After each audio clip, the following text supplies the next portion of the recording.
जय श्री कृष्णा दोस्तों, स्वागत है आपका हमारे YouTube चैनल एस्ट्रोलॉजी में। दोस्तों, आज हम पितृदोष के बारे में संपूर्ण जानकारी आपको बताएंगे तथा पितृदोष के लक्षण क्या है, पितृदोष क्यों होता है तथा पितृदोष के निवारण और उपाय कौन से हैं। दोस्तों, हमारे सनातन धर्म में पितृदोष या किसी भी द्वादश भावों के किसी भी ग्रह का बहुत अधिक उपयोगिता मानी गई है, क्योंकि हमारे यहाँ देव और देवताओं से निर्मित पितृदोष का बहुत ही अधिक महत्व बताया गया है। दोस्तों, हमारे हिंदू धर्म में पितरों को ही सर्वश्रेष्ठ देवता माने जाते हैं, क्योंकि उन्हीं के द्वारा अर्जित संपत्ति का हम लाभ उठाते हैं।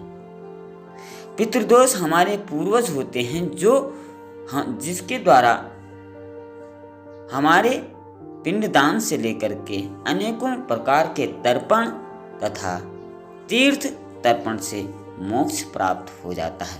लेकिन कई बार ऐसा होता है कि हमसे कुछ न कुछ अचूक या कुछ न कुछ ऐसी कार्य हो जाता है जिस कारण हमारे पितृ शांत नहीं हो पाते हैं। इसका प्रभाव सीधे हमारे जीवन पर पड़ता है। हमारे कुंडली पर पितृदोष देखा जाता है।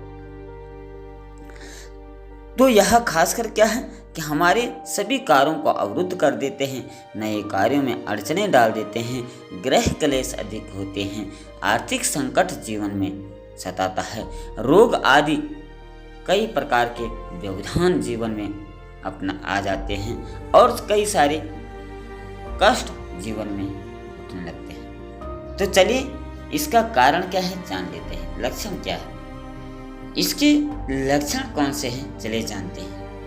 जैसे विवाह ना होना या विवाह में बहुत सारी समस्या उत्पन्न होना, बार बार कुंडली मिलना लेकिन किसी न किसी कार्य में विघ्न आ जाना, किसी न किसी कार्य से बाधा उत्पन्न होना। दूसरा है वैवाहिक जीवन में कलह उत्पन्न होना, दाम्पत्य जीवन खुशहाल व्यतीत न होना। तीसरा है परीक्षा में बार बार फेल होना। चौथा है नौकरी का न मिलना या बार बार नौकरी छूटना। पांचवा है गर्भपात या गर्भधारण में बहुत ज़्यादा समस्या होना। छठा है बच्चे की अकाल मृत्यु हो जाना किसी घर में। सातवां है मंदबुद्धि बच्चे का जन्म होना, बार बार पुत्र क्लेश से मन को दुख होना, अपने आप पर विश्वास न होना या कोई निर्णय न ले पाना, बात बात पर क्रोध आना, छोटी छोटी समस्याएं जीवन में उत्पन्न होना, बहुत मेहनत के बावजूद भी व्यापार का न चलना, उसमें घाटा अधिक होना। तो ये लक्षण है इसके।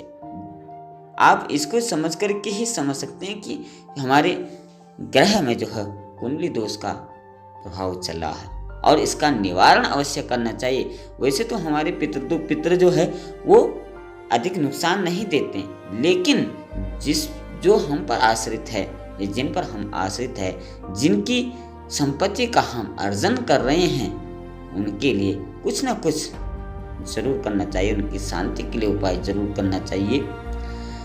अब ये पितृदोष क्यों उत्पन्न होता है इसको जानना भी बहुत जरूरी है। जैसे पूर्व जन्म में अगर माता पिता की अवहेलना की गई हो, अपने दायित्वों को ठीक प्रकार से पालन न किया गया हो, पितरों को पिंडदान तर्पण उनकी तिथियों पर उन्हें याद न किया गया हो, या बुजुर्ग माता पिता को कष्ट दिया गया हो, या किसी भी पितृ की अकाल मृत्यु हुई हो और उसकी शांति न हुई हो, अपने अधिकारों और शक्तियों का दुरुपयोग किया गया हो, तो इसका असर जीवन पर दिखने लगता है। व्यक्ति को जीवन में हर एक कदम पर असफलता प्राप्त होती है। चलिए जानते हैं अब इसके दूर करने के उपाय कौन से, निवारण कौन से। जैसे कि इसके लिए अमावस्या का दिन बहुत शुभ माना जाता है। पितरों के लिए अमावस्या के दिन किसी निर्धन को भोजन कराएं, खीर जरूर खिलाएं। खीर में पितरों का वास होता है और इससे पितर जल्दी तृप्त हो जाते हैं। दूसरा है पीपल के वृक्ष लगाने चाहिए और उसकी देखभाल भी करनी चाहिए तथा हर शनिवार को पीपल पर जलार्पण तथा दीपदान करना चाहिए। तीसरा है ग्रहण के समय दान अवश्य करें, अपने पितरों के निमित्त संकल्प लेकर के। चौथा है श्रीमद् भागवत गीता का नित्य प्रातः पाठ करें। ये भागवत कथा जहाँ होती है उसका श्रवण अवश्य करें। चौथा है, अगर मामला ज़्यादा जटिल हो तो श्रीमद् भागवत का पाठ कराएं। और पांचवा है, अपने कर्मों को जहाँ तक हो सके शुद्ध रखने का प्रयास कीजिए और सकारात्मक भाव अपने जीवन में अपनाएं और अपने देवताओं के साथ साथ पितरों की भी पूजा नित्य प्रतिदिन करते रहें। तो दोस्तों, ये हमने पितरों से संबंधित महत्वपूर्ण जानकारी आपको दी। आशा है यह वीडियो आपको पसंद आए। वीडियो पसंद आए लाइक से सब्सक्राइब जरूर करें। आज के लिए इतना ही। जय श्री कृष्ण, राधे राधे।